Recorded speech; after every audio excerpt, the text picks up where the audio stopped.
You're listening to the Apple Insider Podcast. Welcome to episode 48 of our show, where we discuss the latest news about Apple, iPhone, iPad, Mac, Apple Watch, Apple TV, and more.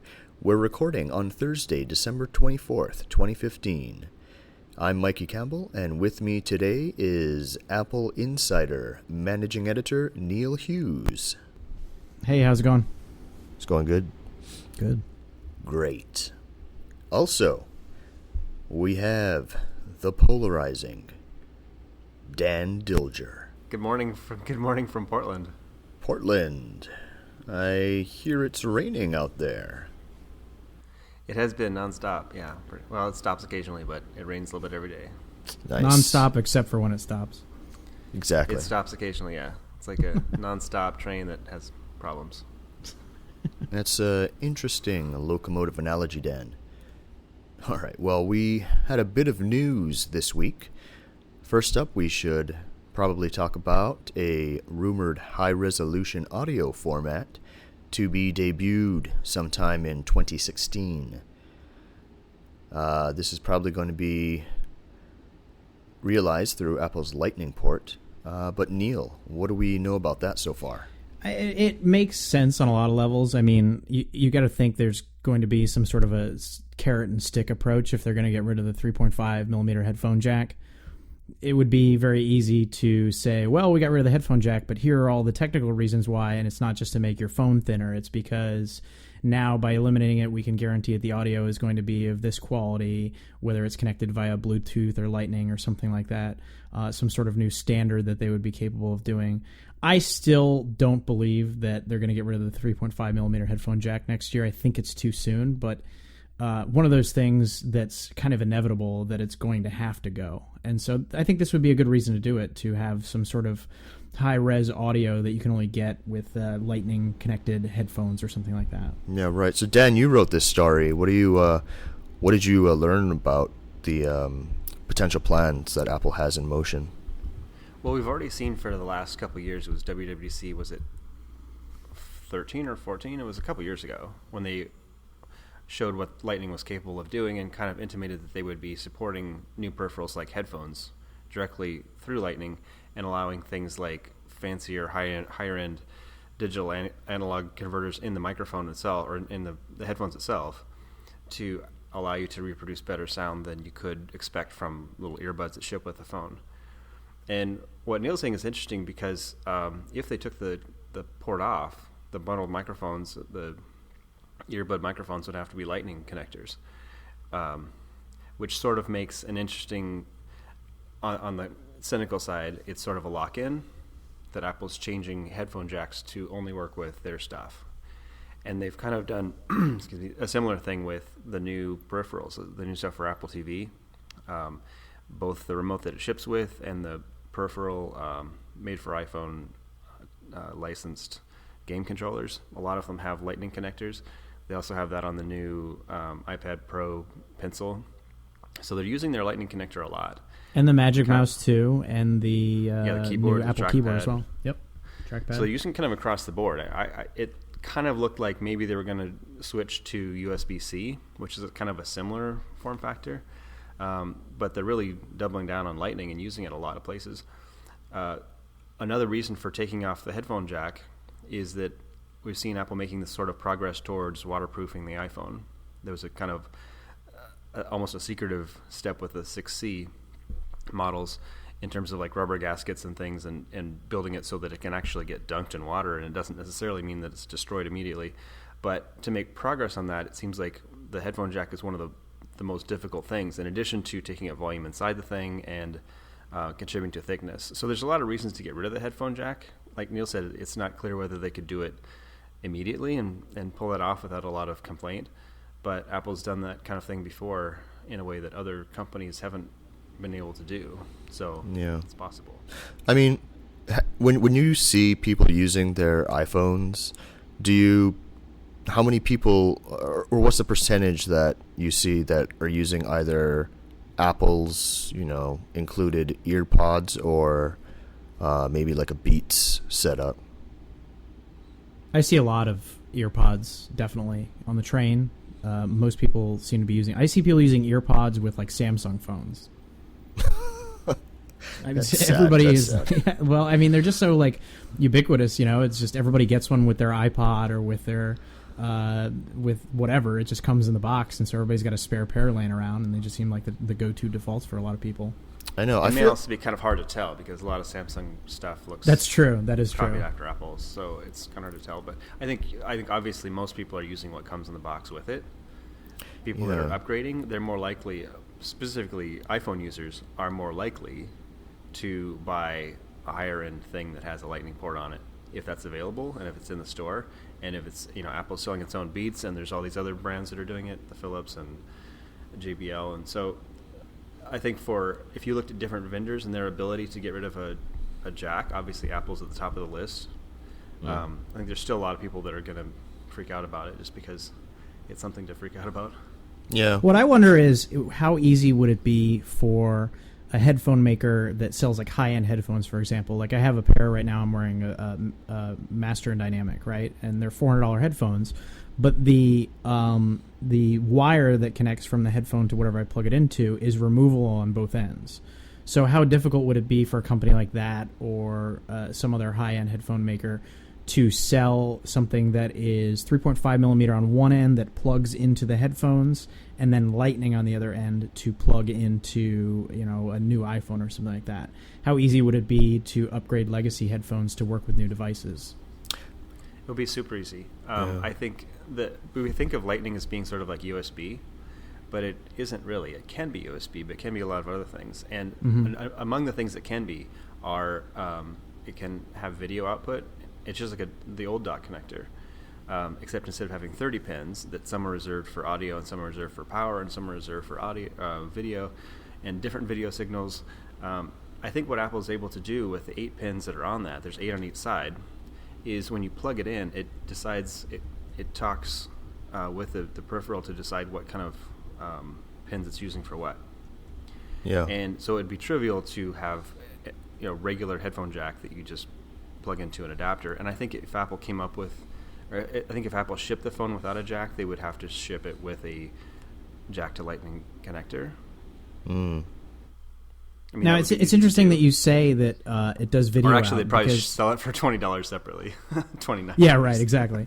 It's interesting that you say it did video out though, because I've heard since the switch to Lightning from many people who are upset that they used to use, like, you know, these high-end treadmills that they have at the gym, which have a 30-pin connector on it. Oh. And they used to bring in their iPod or their iPhone with video on it, and they would be able to even stream Netflix over the video out to whatever screen was in front of them or videos they had saved locally on their iPhone.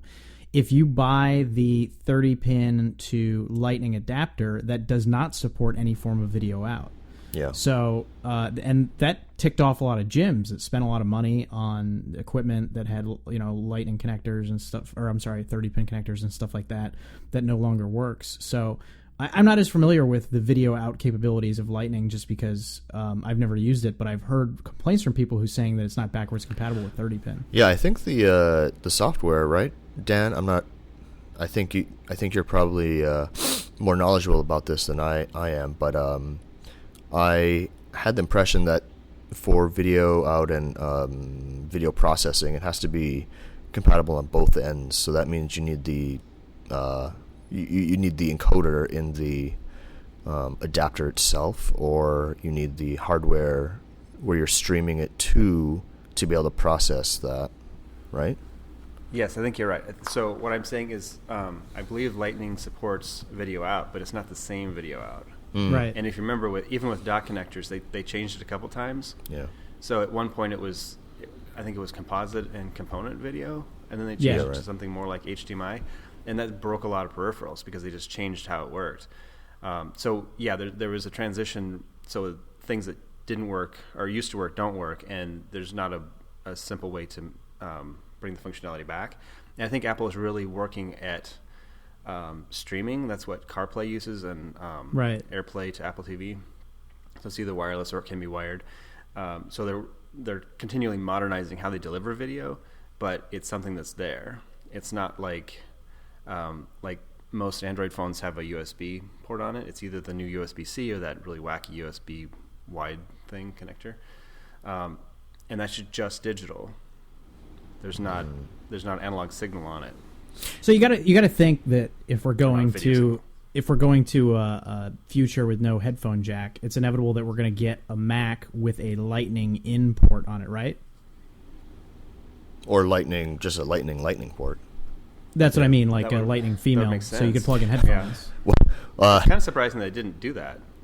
Knowing, I don't know. Considering the latest designs, it's going to be a Lightning port like directly in the middle of the keyboard or something. Well, since Dan brought up USB-C and the new small USB-C connector that you can get on the 12-inch MacBook, yeah. I mean, they both do kind of the same stuff, but USB-C has more bandwidth and is more openly accepted. Lightning is Apple-specific, and you have to license it and all this stuff. I mean, I guess do we see Lightning being a port for accessories that are dependent on a device, whereas USB-C is a port for powering and charging devices? It seems like this could be confusing for consumers, would it not? Well, I think you're right that Lightning is kind of positioned as a peripheral device, so it's not only data, it's also charging. I mean, that's what they're using for a lot of these things, is just a charging port. And you would ask, what's the difference of using that? I mean, what's the benefit of using that over USB? Because USB is so ubiquitous. But there's so many different USBs. There's the original mini square one, there's the round square one, now they have like the 3 one, and now they have USB-C. Right. So, I mean, there's so many different versions of USB that it's kind of good for Apple to kind of make up their own so that they're selling cables, I guess. Right. Yeah, I guess I'm still smarting just from the 12-inch MacBook. I don't understand the majority of the design decisions they made with that thing. USB-C being the only port, no MagSafe. Why not Lightning, right? I mean, I guess maybe it doesn't have the bandwidth capabilities, and they kind of see USB-C as the future, but is anybody else selling notebooks with USB-C right now? They're starting to, PC notebooks. I think one of the reasons for USB-C is instead of Lightning is there's more pins, and it can support DisplayPort output. And I believe it can technically support, it's going to support a faster USB and also maybe faster FireWire. I'm not sure if it does that as well. Well, we now have USB 3.1 Lightning in the iPad Pro. So who knows what that's capable of, right? We haven't even seen that unlocked, really. You can buy a SD card adapter for your iPad Pro, and that transfers at USB 3.1 speeds, but we don't really know what else you could do once they expand to that next generation of USB. Yeah. I mean, I don't know. I feel like with all this USB stuff, maybe like in the early 2000s, it was great because that was where the bottleneck was. Mm-hmm. But I mean, what are you going to do? I guess people could attach a NAS or something, or external storage. But I mean, aside from pro video, that market where you need ultra high bandwidth stuff, I mean, what are consumers going to be getting excited about for really fast transfer speeds? Do you still use the SD card slot on your MacBook Pro? No, I have a wireless. See, I use my SD card slot all the time because it's so much easier and more faster. So I have a full size SD card, and I pop it out of my camera, pop it into my Mac, and it's just so much easier because the wireless stuff is junk. Yeah, wireless is pretty bad. Yeah. So it's difficult to get rid of these ports. I mean, that's why, micro USB replaced, micro SD replaced regular SD on a lot of cameras in the last couple of years, especially if you have a GoPro or whatever. You can't plug that into your MacBook Pro. You have to get an adapter to plug in a full-size SD card, and yet the full-size SD slot is there because it's tough to get rid of this stuff. If Apple got rid of the SD card slot, I would be upset, and a lot of people would be upset. Mm-hmm. Yeah. Well, going back to the high-res audio thing, how do you think they're going to handle, if they do this, I mean, they're going to have to go through Lightning. What do you think they're going to do about handling charging when you're listening, Well, like, the way the accessories work now is they're not allowed to draw any power from the iPhone because otherwise it would reduce iPhone battery life, which is not good. So they need to be powered on their own. However, with headphones, they don't need power to work over Lightning, I don't think. So I think it would just transmit the audio and it worked like a regular set of headphones does. Now, if you had noise canceling headphones or something like that, then that would be different. Those have to be plugged in to be charged. I mean, like charging the phone, like you mean charging while listening? Yeah. So like simultaneously charging while you listen. I don't know how many people do that. I mean, I've done it a couple times, but I mean, maybe split adapter, like one of those things where one goes out for audio and one goes out for power. But I mean, that sounds like a nightmare. Yeah, just another thing to lose. I mean, they did the new case, right? Connector. Yeah, smart case or smart charging case. If you have a battery case, some of them have USB port, but if you had a Lightning connector, I would imagine Apple's does. I haven't actually seen the new one. The battery case, it has a Lightning port on it, a female Lightning port to allow you to plug in. It's so that's a somewhat of a fix, but only for the 6, not the. Yeah, like I have the Mophie battery pack, and that connects to through Lightning to the phone, but then the battery pack itself recharges through micro USB. But Apple's has the Lightning port. You're starting to see 2015 has been like the year of the Lightning port for Apple. It's showing up that finally the third-party licensees are getting the ability to use female Lightning ports for charging. So the first one actually was what Dan mentioned, the SteelSeries Nimbus controller for Apple TV and iPad. But there's a few others coming out now. The latest Beats pill recharges through Lightning. You have the stuff we talked about earlier, the Magic Mouse, the Magic Trackpad, the keyboard, all that stuff. So you're really seeing Apple kind of double down on Lightning right now. So it's interesting since most people thought that it was going to be on the out. Yeah. I mean, they said they were in it for the long haul when they launched it, right? Schiller said that's going to be here for quite some time. So get used to it. Speaking of things that we here in America might have to deal with, there's a rumor that Apple might launch an iPhone 6C 4-inch model on China Mobile. I believe that, Neil, you wrote this story? Yeah, what happened was China Mobile did some sort of a presentation, I guess, and they showed their calendar outlook for next year. And although I doubt Apple told them anything explicitly, it would seem that China Mobile is expecting a 4-inch iPhone to launch in April of next year. So the expectation is March or April. Apple will probably hold a media event, announce a second-generation Apple Watch, and also announce a new 4-inch phone. Makes sense for a lot of reasons. I think a mid-cycle upgrade would help to calm some of the concerns on Wall Street about the 6S product cycle not driving year-over-year growth, especially later in the product's lifespan as we get closer to an iPhone 7 launch, presumably next fall.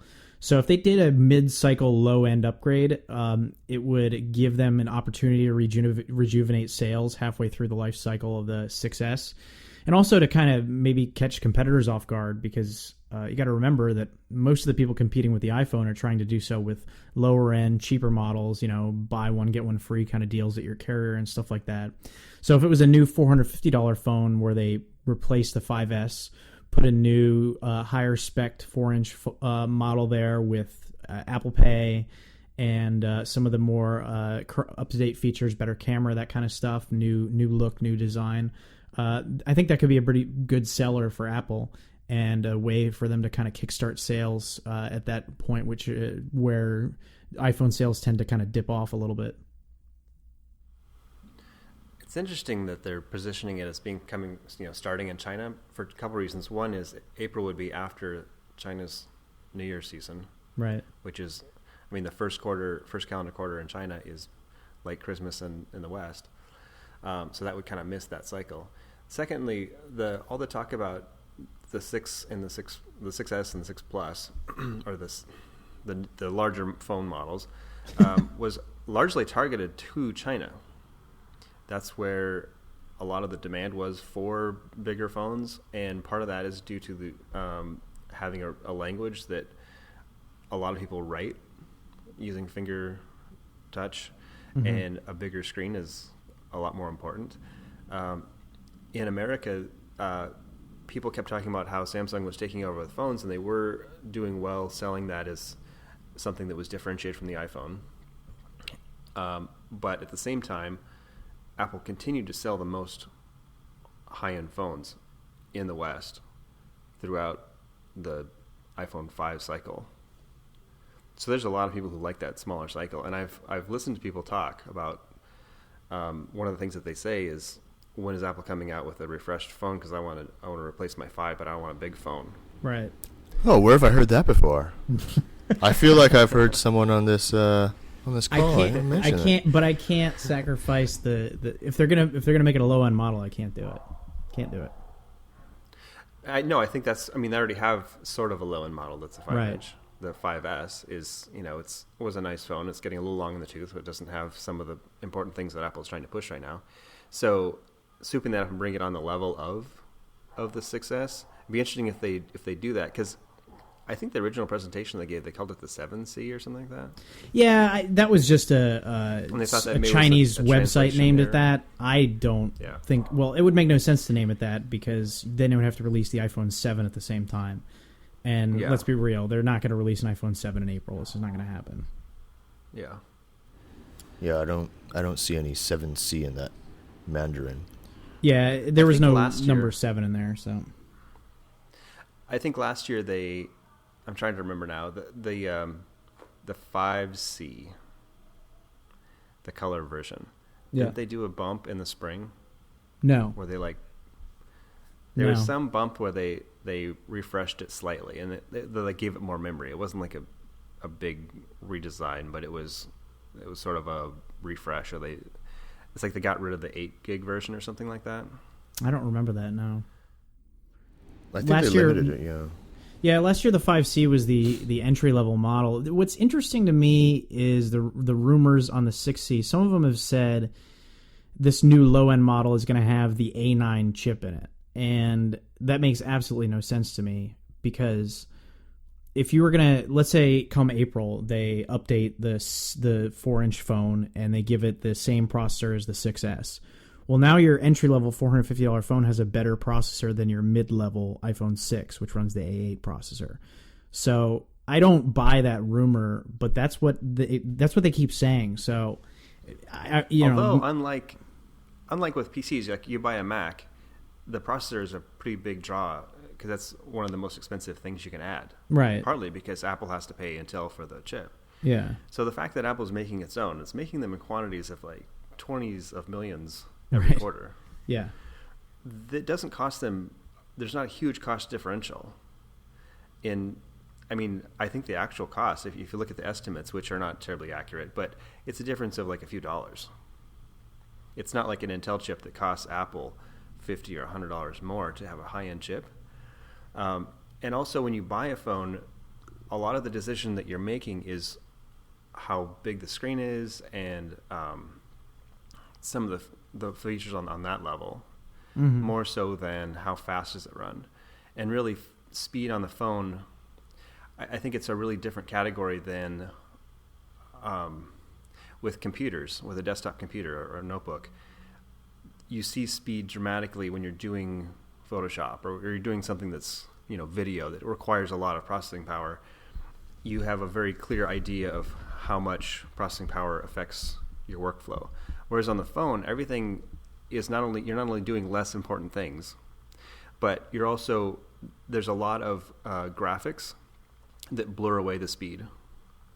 So you only notice speed being a problem when there's something wrong going on, if you don't have data signal or something like that, or something terribly wrong with the phone, you have to crash an app or something.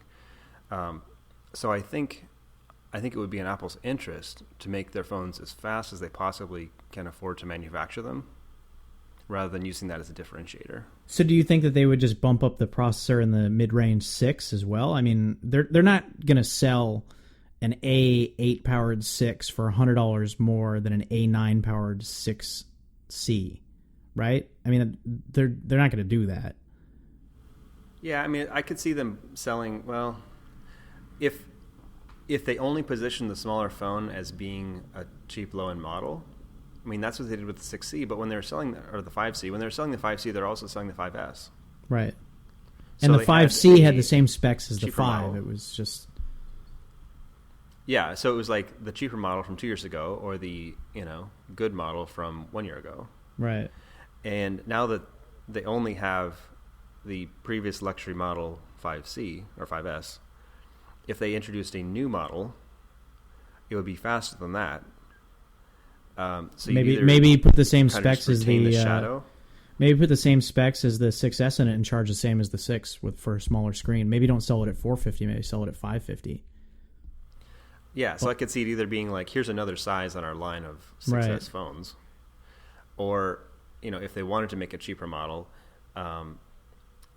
making it artificially slow doesn't seem like the best idea. I mean, already Apple gets a lot of flack for selling a 16 gigabyte phone just to Right. have a low end version, which to a lot of people, a lot of people don't run apps. A lot of people don't care. A lot of this reminds me of last year when they did the iPod Touch refresh and they put the A8 processor in there. And so as of last summer, you could buy a iPhone 5S for $550, which had a A7 processor, or you could buy a $200 iPod Touch with a faster A8 processor. So it's not unprecedented. I mean, those are two different product lineups, but they share a lot of the same parts. But in many ways, you got a much better value for your buck last year when the iPod Touch came out if you bought one of those for $200 than buying a full-fledged iPhone. I mean, obviously you don't have a cellular radio and stuff, but it's not unprecedented. They could do something like that, but I would think that if they were going to put the A9 processor in there, it would not cost less than the iPhone 6. At the very least, they would charge the same amount for them. It'll be interesting to see what they do. I think Apple has to really work hard on... They're doing a really good job of every year coming out with a much faster processor. Yeah. That's kind of leaps and bounds and is now like scratching the bottom of Intel's business model. Yeah. Or business line with desktop chips. In the past, Apple has a couple times, especially like in the late 80s and early 90s, had this problem where they were doing so well selling what they had that the only cheap models that they had were sort of very old models. Yeah. Like basically reselling stuff from 5 years ago. And that same level of technology. And if it starts doing that, it's going to leave an opportunity for somebody else to gain ground. I think they really have to work on making sure that everything is fast. Does it seem to you like differentiated by something else? Does it seem to you like Apple has trouble focusing on more than one or two things at a time? Well, Apple's growing so much bigger that I think that they can do that. And they used to have a tremendous problem. I mean, remember when they just stopped the development of OS X, like delayed it for 6 months Right. to get the iPhone out? Yeah. It was just like, we got one at a time. We can only do... And now they're just batching things. It's like, here's a bunch of new Macs, here's a bunch of new iPads. And then, in a couple of weeks, we're going to come out with, a new iPhone. And then we're going to come out with 3 peripherals. So, I mean, they're a much bigger company. And one of the things that kind of reinforces that fast as possible, here's the best product, is the Apple Watch. They range from their entry level sport model to these $15,000 solid gold. It's the same thing technically. The chips in it are the same. Yep. There's not one that's faster, one that's like doesn't have as much memory, doesn't work really well. They're as fast as they can be, and they're differentiated by finish and things that you would go into a car dealership or a Prada bag store or something. That's what they're differentiated by, is kind of luxury finish touches. Okay, so let's make better. predictions here. Apple event in April. New Apple Watch is coming out, since you brought that up. Mikey, Dan, do you think that Apple will continue to sell the first-gen model at a lower price, like they have done with iPhones in recent years, or do you think they'll do like they did with the first iPad and just kill it and have only a second-gen model? I think having multiple versions, some that are cheaper, it's kind of hard to say without knowing how many they're selling. Do you think that the recent interested price they are cuts at like Best Buy and B&H and all that are Apple kind of testing the waters to see how they'll sell at $250? Well, there's a couple different batches of cuts. One is some of these boutique retailers that had some small inventory of $10,000 watches, and they're now kind of unloading them at half price. That's not Apple. That's the dealer trying to get rid of their stuff. Best Buy selling things for $100 off sounds a lot like Target selling iPads for $100 off. They're trying to sell as many as possible, and they're using that as a way to get people in their stores. So neither one of those is really like a price cutting to try to sell more. Mm-hmm. I mean, obviously, it kind of is, but it isn't. Well, I mean, Apple's got to be getting the metrics on it, right? I mean, they're seeing how much more they're selling at $100 less. I wonder if they're just testing the waters. That. Could be. Certainly. I mean, there's a lot of information potential to go there, and every time you make a decision of whether you're making something cheaper to sell more volume, the downside of that is you're teaching people that they shouldn't pay more than this for this product category. And that's the problem you see with PCs, and that's the problem you see in smartphones. Everybody else is just slashing the price, and Samsung's giving away a phone and 2 tablets, and here's your TV. And it's like, wait a minute, your stuff is just worthless. Nobody was going to pay full price for that anymore. Yeah. The thing that I hear a lot, people ask me, should I get a watch? Because I see I got it, and there aren't so many out in the wild. And the thing I tell everybody is, when these things cost under $200, it's going to be a no-brainer. Everybody should have one. You can use it as your iPod. You can use it whatever, especially if they get to a point where it can operate pretty well without having an iPhone connected to it. Under $200, it's kind of a no-brainer. $400, $350, that's a hard sell for unless you're an early adopter or something like that. But I could see starting next year, keep last year's model around, maybe not hit $250, maybe price it at $300 or something for last year's model. I would not be surprised if they kept it around. I wonder. It depends a lot on the functionality. If they do some huge jump in new functionality, then I could see, here's a super fancy one, and here's the basic one that does like what it did last year. Yeah. Then you could sort of see that happening. If it's more of a refinement, I could actually see Apple coming out with a S2 package and opening up your watch and putting in a new one, and it makes it faster and does some other stuff, and the battery lasts longer. Yeah, that's what I was. Like $100 upgrade. Yeah, that would be super smart. That's what I was thinking when they first came out. Because because they have everything on that one wafer, right? So they can basically, if they wanted to, swap it out. I don't know. If you break the glass, they charge you $250 to replace it. So I don't think they're going to open it up and swap out the parts. Yeah, but I think that glass thing will come down a lot because it used to. Remember, iPhones used to cost a lot of money to fix, and they got it down to where it's like $100 to fix. Yeah, and they can do it on site, full size. Yeah, so I think that's something that's going to come down with volume. If you also the idea of a watch, there's this sort of, I don't know what the word is, chronological romanticism about watches and handing it down to your children, and the actual Apple Watch is built really well. It's a really precision device. The outside of it is really nice. It does start to scratch up. Right. But if you could bring it in and have them replace the smarts in it, so it just works a lot better, because the screen is fine. It doesn't need to have a different screen every year. Yeah. True. But I don't know if Apple's in the business of upgrading. I think they're more in the business of consumables, right? Something that you want to replace every year. Well, they have been when they've been selling iPods and iPhones. Yeah. Because on one level, one of the reasons why is the technology jumps so far every year that what they're able to offer is just tremendously better. So they can recycle and resell the old ones to other markets. I think that's what they're doing in India. I don't think that they'll do that, but I like where you're going with it, Dan, and I like the idea, especially because it fits in with Apple's narrative of being, green and eco-friendly. They could make this case for, like Mikey's talking about, a company of consumables, all the waste that goes from old devices being tossed out and all the parts that are worthless and or that are, polluting and stuff like that. I think that would actually fit in with their whole presentation as a company to do something like that. But I don't know. I haven't seen or heard anything that would suggest that they would be able to just swap out the processor so easily. I don't know that it's technically possible. I don't know. There was a time, I'm gonna tell an old story real quickly. Like in the early 90s, they came out, laser printers are really super expensive because the mechanism was so expensive. Right. And they came out with this laser printer that had a board that you could pull out. And at the time, too, a laser printer needed to be, it was faster than a high-end Macintosh. So they sold it with 3 different boards, and you could buy the cheap one and then upgrade it to this new board, and it would be a more functional laser printer.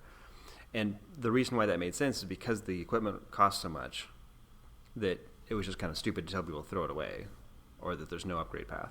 So with the Apple Watch, they didn't sell it. It wasn't like an iPod where they're selling it for a little bit more than it cost to build. Obviously they had profit margins with the iPods, but it's not sort of a quick sale of a device at regular prices. The Apple Watch had kind of a stratospheric price, and it had sort of a pretend price, the highest price. It's $15,000 at the high end. That was up there to kind of anchor the price up in the air. So people that bought it were paying more than they would typically pay for something. It was cheap for a watch, but it's kind of expensive for a device, electronic device. So having an upgrade path would be smart. Having even a recycling path would be smart. I would be all about that. I'd love it. I think having a cheap, like cheapening the product line would be more dangerous than coming out with a new product that was more like the 5C kind of thing, where you have like more of a kid's watch or something that's differentiated that has maybe the same technology and a cheaper band aimed at like kids or something like that would make more sense than selling, here's our last year's watch. But, they also sell that with cars. You go into a nice dealership and they have, last year's car and it's still a nice car. Yeah, right. They hit a certain price point by selling models that aren't actually on the lot, that don't have air conditioning and stuff. Yeah. So basically, if they did this, which it would be tremendously difficult to, kind of get this going, probably. But so they sell Apple Watch 2, but it's basically on the outside aesthetically the same as 1. And I guess what if they offer current Apple Watch owners, so Apple Watch 1 owners, like a discounted swap out or something for the guts. Like a $200 upgrade or something. Yeah, I could do that. I don't know. That would be interesting. Also Samsung tried that a few years ago, and I don't know how successful it was with their TVs, where you buy a new, $2,000 TV, and then the board on it could actually be removed and swapped out next year for new capabilities and stuff like that. And again, like you're talking about, Dan, a lot of the same kind of idea there, where the screen itself is fine. It's going to last you 6 or 7 years. You don't need to upgrade anything else, but to get some of the new features of the next TV of, whatever, for built-in apps and crap like that, if you want that junk on your TV, to have that option there is definitely a nice thing. If you use external drives a lot, check out Clean My Drive 2 by MacPaw, the developers of Clean My Mac. Clean My Drive is a free, lightweight app that cleans up your drives and keeps them at hand. It works with SD cards, USB drives, pretty much anything that stores files. Here's what you can do with Clean My Drive 2. Clean hidden junk that causes compatibility issues. See how much space is taken up on a drive and what's on them, your drives, and automatically eject all drives when you close your Mac. Go ahead and check out the app at macpaw.com, that's macpaw.com/cleanmydrive. So, this weekend, Charlie Rose, the man referred to as our generation's greatest interviewer, he did a special with 60 Minutes, basically an all things Apple, all access feature. He interviewed Tim Cook, Johnny Ive, Angela Arendt, and other Apple execs. He got a special peek into Johnny Ive's secret lab. He even got a look at the unannounced MacBook that was in the background of one of the interview shots. Oh, yeah. Their general counsel was looking very ominous and right in front of the MacBook that was laid bare. For those of you listening who don't know what we're talking about, Apple fans are obviously very excitable. And anytime that there's like a look inside Apple's headquarters or something, we always get emails and tips from people who are convinced that something in the background was an unannounced Apple product. And so the story this last week was after the 60 Minutes interview, there was what was very clearly a 12-inch MacBook in the background of one of the shots, and everyone was convinced that it was way too big to be a 12-inch MacBook, and it had to be a brand new MacBook Pro that Apple just left laying in the background when they let in 60 Minutes cameras. It's like, okay, yeah. Yeah, and then kick them out for the like meeting. That, I don't know. like the moon on the horizon. You know how it looks much bigger. Yeah. I think that behind his head, it was just like it looked. Yeah. When you first saw it, it was like, really? How would Apple have done that? And you're like, oh no, that's a MacBook. Yeah, it had an edge-to-edge keyboard on it, which unless they decided to make a keyboard for giants, I don't think that it was a larger MacBook. Exactly. Yeah, I think who started that? Didn't BuzzFeed start that or something? I have some no site idea. like that. We got a bunch of emails about it, but we get those things all the time. So what did you? I mean, I was kind of interested to see Johnny Ive's lab, of course. Right. Yeah. It showed a bit more than we've seen before, as far as the number of people that are working down there, which was pretty impressive. And that they had all been working as a team for a very long time together, and nobody leaves. Yeah, right. And of course, they did the dramatic, we're going to cover these tables with black cloths instead of just removing the few items from view. Yeah. It would have been very Apple, though. That's what they do. It would have been great if Rose pretended like he fell down, grabbed one of the cloths, took it with him.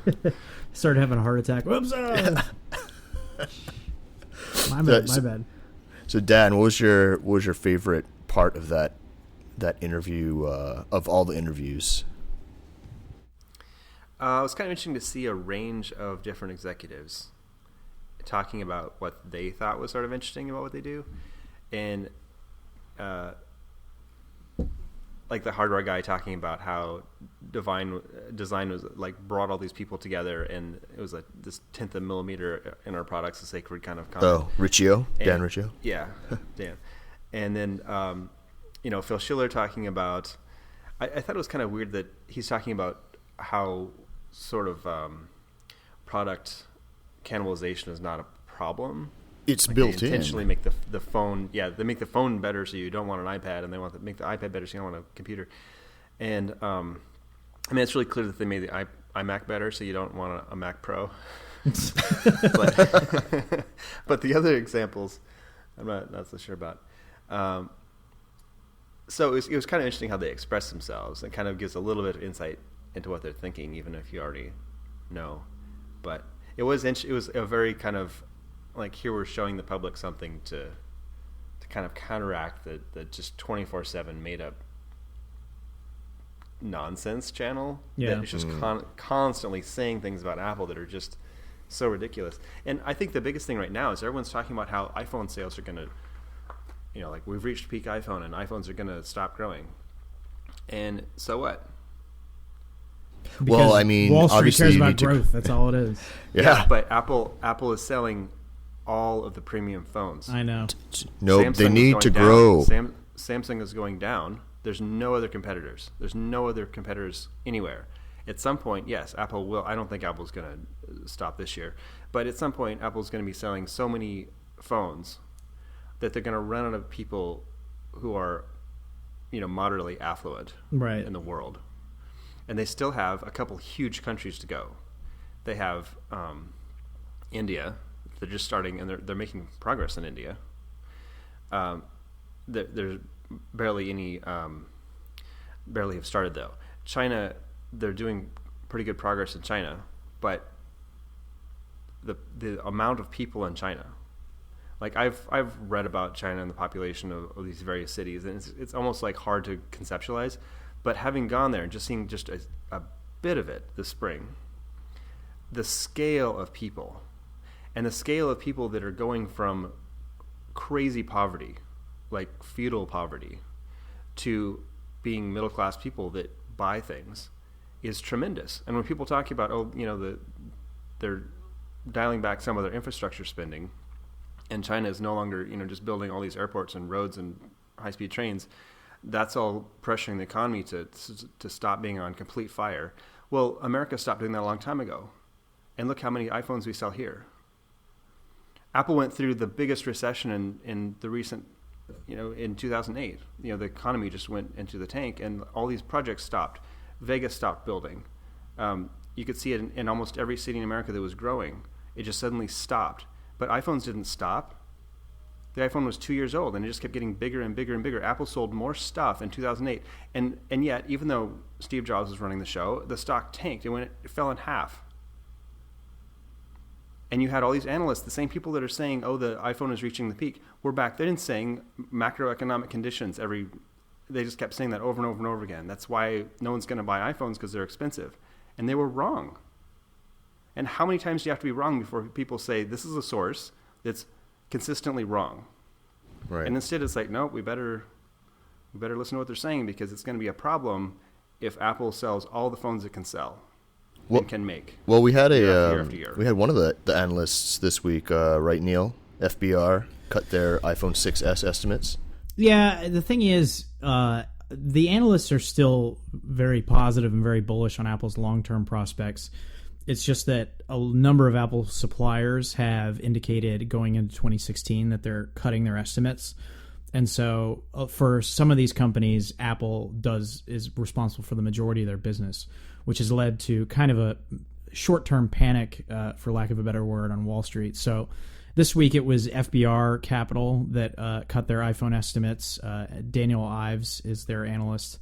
And he sees Apple selling 75.5 million iPhones in the December quarter, current quarter, which is about to conclude, which would be a new record and would be year-over-year growth. But he actually sees sales falling in the preceding March quarter. He sees 52 million iPhone sales in the March 2016 quarter.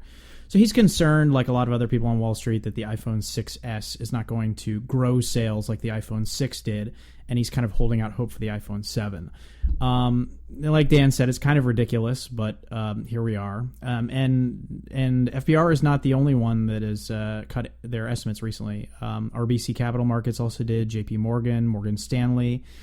And they're all still advising that people buy into Apple stock, but they're just saying that in the near term, they see iPhone sales either flattening or declining compared to last year.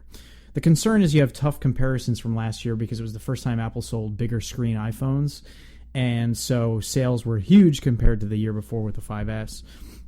So a lot of people on Wall Street are thinking the 6S, because it looks identical to the 6, won't sell as many as last year.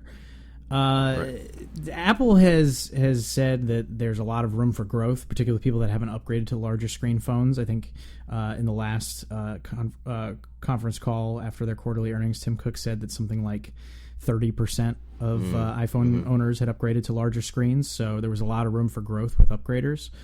But despite comments from Tim Cook saying that he sees growth continuing for the short term, Wall Street does not currently agree. Because Wall Street is always right. Let me just say one thing. We get a lot of complaints from our readers who say, "Why are you covering this? Why are you covering this? This is nonsense. Why are you covering this?" Well, a lot of our readers invest in Apple stock or in the stock market or whatever. We have a large number of readers who are into that stuff, and these analyst notes that come out actually affect the stock price. So whether or not we like it, whether or not I personally like it, it is newsworthy. We don't cover every analyst note that comes in either. Sometimes we don't find them newsworthy, so we don't cover them. But if a major firm like RBC cuts their estimates on Apple, then we have to cover it because that's our obligation as a news organization. Now, someone in the comments tried to take me to task on this one, saying that basically insinuating the reason the stock goes down is because I write about that stuff. Now, I don't have that much power and that much influence over the stock market. I don't invest in Apple stock at all because I write about it, and it would be unethical for me to write about Apple stock and also invest in it from my perspective. So I don't. But I don't have a dog in this fight. I don't really care. I can tell you that Wall Street is ridiculous, and their interest in constant growth is stupid and awful, and it's basically a joke there. But it doesn't change the fact that it's newsworthy and that these notes coming out are newsworthy. That's just a fact. Yeah, I mean, the whole thing about analysts and the Wall Street and Wall Street 100 years old. The Wall Street. No, it's weird because people feel are consumers or who aren't investing, they separate those two things. But Apple's a public company, and these notes and this analysis is very important for that very important part of Apple's business, which is as a publicly traded company, and it has a very real world impacts. It's not like these. I feel like sometimes people think that analysts are just throwing out numbers. Well, let's be real, they are. Well, but it's based on some. No, these are fake. These are fake numbers. Let's be real. I guess so. All right, look. Here, let's go back to this. FBR Daniel Ives sees 75.5 million iPhones in the current December quarter. Based on what? His poll of 300 18 to 35-year-olds that he and then did. in March, his previous estimate was 60 million for March. By the way, a quarter that we have not even entered yet. Not one phone has been sold for the March quarter. His previous estimate was 60 million iPhones. Now he cut it to 52 million. Why? Yeah. Where'd it come from? Well, I mean, their statistical projections, of course. Yeah, right. Okay. I mean, it's also a lot of these. Oh, I'm sorry. Go ahead, Dan. There's a lot of this information that there's a comment that I can't remember who said it, but said information is really valuable up until it's reported. And talking about journalism, right. And then once it's reported, it's worthless. And there's a lot of information that, if it were actually true and valuable, nobody would be reporting it because they would be acting on it themselves before they report it. Like Wells Fargo got in trouble for, or Citibank, or whoever it was. But the flip side of that is when people are making a really big point of sharing some information, it's often in their interest to have that information shared. And what I find more in the short-term stock market is very much a lot of this trying to basically outwit other people in terms of investing in a short-term thing and in some like little news thing that changes, and it doesn't really matter over the long term. Where what I find more annoying in terms of like the noise of garbage information about Apple isn't stuff that's manipulating the stock as much as false equivalency and phony problems. So when you compare the iPad Pro with Microsoft Surface, and then act like they're identical products that are going to sell in identical or similar quantities, and then you throw in Google's Chrome C Pixel. Thing. It was like a yeah. a Chromebook tablet that they last minute threw Android on. It's a complete joke. Yeah. They have never sold any Nexus and or Chrome devices in significant quantities apart to the stuff they're dumping on schools.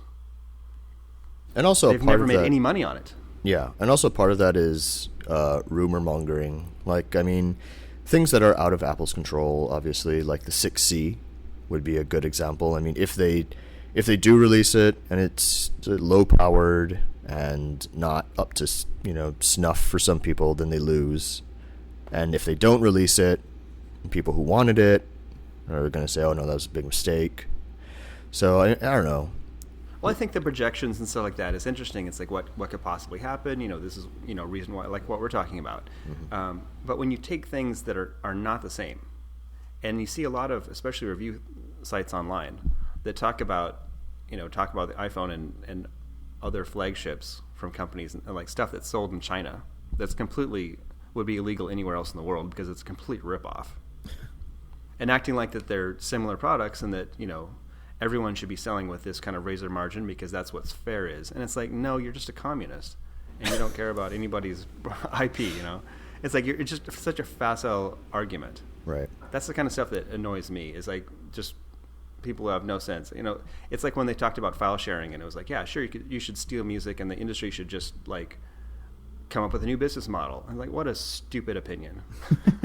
It's that kind of stuff that annoys me. That's what gets me real upset. All right, before Dan explodes on the other end of this call, I'm fuming. back to the 60 Minutes thing real quick. I just wanted to point out that I also found it quite interesting to see Angela Arendts talk about the new Apple Store, Gen 2 or next gen Apple stores. I've never been in one, but they do look nice, and it is interesting to see how they're kind of revamping that retail feel.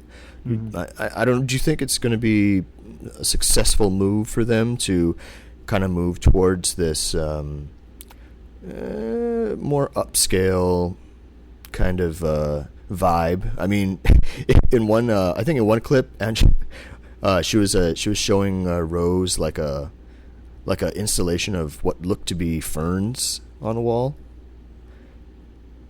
Like it was like a living wall. Yeah. Yeah. So I mean, they're doing that kind of stuff, natural lighting and all that kind of stuff. Yeah. Yeah, it's interesting, but what is it? Is it the change that Apple stores need? Is the question. I think that they need some change because when you go to them, they have some really cool retail palaces around the world. I've been like checking out everyone that I could when I go on vacation. And they had some really cool stores, like the one in Stanford, and they just built one in Portland that's kind of similar. It's like that steel roof with the glass wall all the way around it. There's one in Japan. There's one in the south of France. And they're building a bunch of the ones in China that just have this huge wall of glass with sort of a cantilevered first floor. It sort of hangs in the air. There's a lot of buildings that are really cool, but they feel really cold and sterile.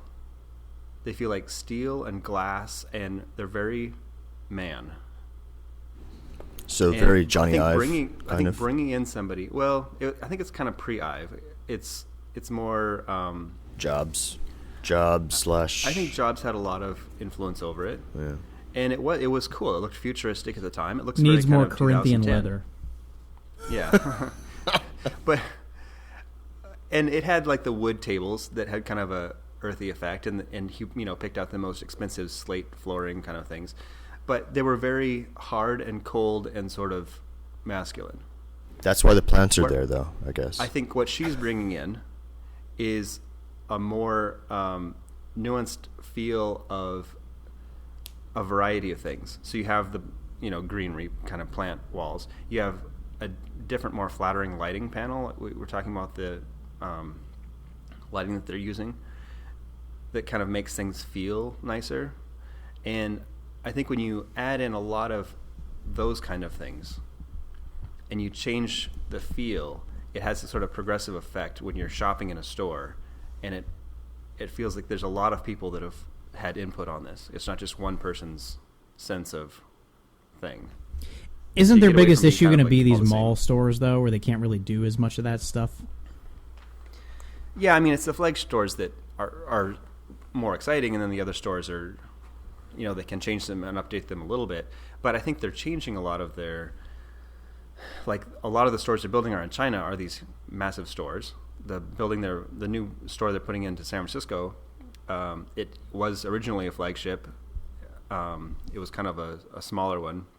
They're building one of these kind of China feeling, large monolith of glass kind of stores. I've been like on vacation. All the ones that I've seen, they seem to be really well placed. So there's a lot that are just kind of, whatever malls. But there's so many Apple stores that are in just one of the most beautiful places of an area. Did you see that rendering for the Houston, I think? Was it Houston? Somewhere in Texas? Yeah. The one on the river? Yeah, that was right. They look... Or Chicago? Was it Chicago? Well, there's one along the river in Chicago that I was looking at. It's right kind of next to the Wrigley building, kind of along the river. Oh. It's like a interesting wall of glass. I think we did a story on it. Yeah, I like the architecture is interesting. Well, I'm in Orlando right now, and I have 3 mall stores here in the area, and they're all terrible, and it's a nightmare. Fitting. Well, people in Florida don't really care. Right. Florida is not Apple's. Well, and it's Christmas Eve. I'm driving over to Tampa later, and there is one store in the entire Tampa Bay area, which is the second largest metropolitan area in the state of Florida, one of the largest states in the country. And you got to drive. If you're like in St. Pete, you got to drive all the way out to Tampa to go to the Apple store. What are you doing, Apple? Come on. Maybe they really don't want Floridians to have the products in their hands. Going to the mall stores is a absolute nightmare. It is a nightmare. It is just crowded. Even if you have an appointment, you have to wait 30 minutes for somebody to come help you. The whole experience has gone from being pretty good to, by no fault of Apple's, just the size of the company and how many people it attracts, like flies to a light. They just go in there and they want to play with all the toys. And going to the Apple store used to be a fun experience for me, and now I just want to get out as soon as possible. Yeah, I avoid Apple stores at all costs. In addition to the changes that she's making, though, she's also doing a lot of work that a lot of people haven't noticed. It's very much about procedure and making sure that things that are just stupid, like why is this happening? She just fixes it. One of the things I noticed, I had a client send me in, it was like a year or two ago, and he ordered something from the store, and I was just going to go by and pick it up for him. And I go to the store, and someone, concierge rushes up and is like, what can we do for you? And I sat there for like 20 minutes. And it's like, I could have picked up the stuff myself and checked out faster. Just like, what is going on? And I was talking to somebody in retail, and they said, yeah, one of the things that she's fixed is making sure that doesn't happen, or putting it in place so that if somebody comes in to pick something up, that's a priority that gets fixed, which is kind of one of those why not? But anytime you work in a company or work in a retail situation, you have to have somebody identifying problems like that and then showing people how to fix them so that doesn't happen. So there's a lot of really important invisible things that she's fixing too. And one in mall stores. One of the really interesting things to me is their growing partnership with Best Buy, which I kind of see as, Apple saying, well, we're not going to build any more mall stores. We don't need to serve that market directly. Let's just do this store within a store approach with Best Buy. That'll let us reach those pockets where we don't really want to be anymore. Because, they're not going to build any more mall stores. It's all going to be flagship stores from here on out. They're getting out of that business. They can't close up the mall stores that they already have. But they're just not interested in serving that market. So this growing partnership with Best Buy is an easy way for them to address it without really going down that road. Yeah, right.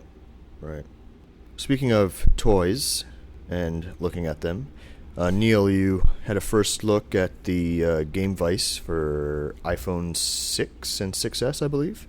I actually had a review that we published today, and that is in the show notes if you would like to see it. So the Game Vice was one of those products. The company reached out to me and showed me a photo of it, and I was like, well, this thing is kind of interesting. It's really unlike anything else on the market right now. So a few years ago when when iPhone compatible controllers came out, they were capable of being done in two designs. You can have an entirely wireless design, Bluetooth, and then you could have some sort of a connected design through a Lightning connector. So a couple of the early options from companies like Moga and Logitech were connected through Lightning, but obviously that kind of limits you in terms of the size of the phone you could fit it in there. So if you bought a $100 Moga Ace Power a couple of years ago, and then when you got an iPhone 6, it doesn't fit anymore, and your $100 is worthless. So we haven't seen a lot of Lightning-connected controllers since those first couple, which were overpriced and didn't sell very well. This new one came out from a company I'd never heard of before. They're called Game Vice, and they sent along their controller to review. It's priced at $100, but it's Lightning connected, so you don't need Bluetooth. Has an integrated battery that powers it, and you can charge your phone and the device at the same time, plugging it through micro USB. It has a unique design that it accommodates both the iPhone 6 and 6S and the 6S Plus and 6 Plus. So all four of those phone models can fit the larger one and the smaller one. I liked a lot about this device. It has two different plastic pieces to it on the left and right side that kind of clamp around the phone itself. And those two on the backside are connected by something called the Flex Bridge, which kind of sends the power and circuitry between the sides and stuff like that. And it works pretty well. It's relatively comfortable. It folds up, not really pocketable, but you could throw it in a bag. And I like the design. It's like I said, it's unlike anything else I've ever seen. At $100, it's just too expensive. You can get the Steel Series, not the Stratus, but the what's the other Steel Series? One Dan and I have checked out. I mentioned it. Yes, the Nimbus, and that's $50. Now it doesn't have a Lightning connector and it doesn't hold your iPhone, but it's great with an iPad or an Apple TV. This controller, one of the things I was excited to check out with it was a feature that Apple has had available since iOS 8. Which is called controller forwarding. So controller forwarding is supposed to allow you to take a Lightning connected controller and kind of maximize your value of it, because if it connects to Lightning, then it won't work with your iPad and other stuff because it'll only fit on your phone, right? So controller forwarding says, well, plug the controller into your phone and then it'll wirelessly connect to your iPad when a compatible game is launched, or your Mac, and allow you to control that. So I was excited to check this out because I hadn't had a Lightning connected controller since iOS 8 launched. Well, it turns out that controller forwarding does not work at all. And so I guess it's kind of like, if a tree falls in the woods and no one's there for it to happen, does it make a sound? If an iOS feature is broken and no one has ever used it, does anybody know? I don't know that anybody owns any Lightning connected controllers because there's so few on the market, and none of them before this one fit the iPhone 6. So honestly, I'm not even sure if Apple knows this feature is broken, but I could not get it to work with any game. I launched multiple controller-compatible games on my iPad Pro running the latest version of iOS. I had an iPhone 6S running the latest version of iOS. Most games did not even display the option to connect. If they did display the option to connect, it either would not connect or said it was connected and then the controller did not work. So I have no idea what the heck is going on with this controller forwarding feature in iOS, but as of iOS 9.2 or whatever we're on now, it just does not work at all. I could not get it to work. So I like this product as an accessory, but at $100 and without controller forwarding support from Apple, it's a really hard sell. I think you're better off getting the Mad Catz controller, which you can get for like $35 and has a clamp to hold your iPhone, or even the Moga Rebel, which has a built-in clamp that extends out. That one's a little pricier at $80. Considering the availability of games that have controller support and stuff, you're probably better off going with the cheap Mad Catz model for like $35 on Amazon. $100 for this, if you really want a lightning connected design and clamshell thing that it's got, and you don't mind the price, I think you'll be happy with it. But for most consumers, $100 is too much for this. How do the controllers feel compared to like the Nimbus, like the standalone? The Nimbus feels like a solid feel. The Nimbus feels the best of the ones that I've tested. They've gotten better. Some of the earlier ones were a little, the plastic would kind of move and they're a little janky and stuff like that. This one is a pretty solid construction. I was kind of surprised because I had never heard of Game Vice, and you just assume some upstart company or whatever. But it's well built, and it snaps onto the phone very securely, and it didn't have like a lot of wiggle. It felt good in my hands. My main problem with the controller was all the Apple controllers that are the Apple sanctioned controllers that have the full array of buttons have trigger buttons on the back. And like the Nimbus, for example, you can pull it a little bit or you can pull it a lot more deeply on the trigger. And when you're playing like a racing game, for example, that might allow you to go faster or slower. The triggers on this have absolutely no range to them. It's just a button. You just either press it or you don't. And considering the size of the controller, I'm not sure why it doesn't have... this isn't like a microcontroller or anything like that. And again, if you pay $35 for the Mad Catz controller, that's a mini controller, and it still has triggers that kind of have some flex to them. So the buttons itself, I was pretty happy with. I was disappointed with those triggers, but other than that, the joysticks and the D-pad, the face buttons, the construction, really well made. And the design of it, where the flex bridge kind of folds up like an accordion, and the backs of the controllers stick to each other magnetically. So it's kind of like a compact thing you can throw in a bag. Really cool design, and unlike anything else that's out there. Cool. Well, one last thing that you all can listen to starting, when it'll be out by the time this show's out, is Beatles, streaming on Apple Music and pretty much everywhere else. And with that, we wish you a Merry Christmas and Happy Holidays, or Festivus, Kwanzaa, whatever it is that you may celebrate. And with us today, Neil Hughes. Where can we find you on the intrawebs, Neil? You can read me at AppleInsider, and I'm on Twitter at ThisIsNeil. Dan, how about you? I'm on AppleInsider, of course, and my Twitter is Daniel Eran, Eran.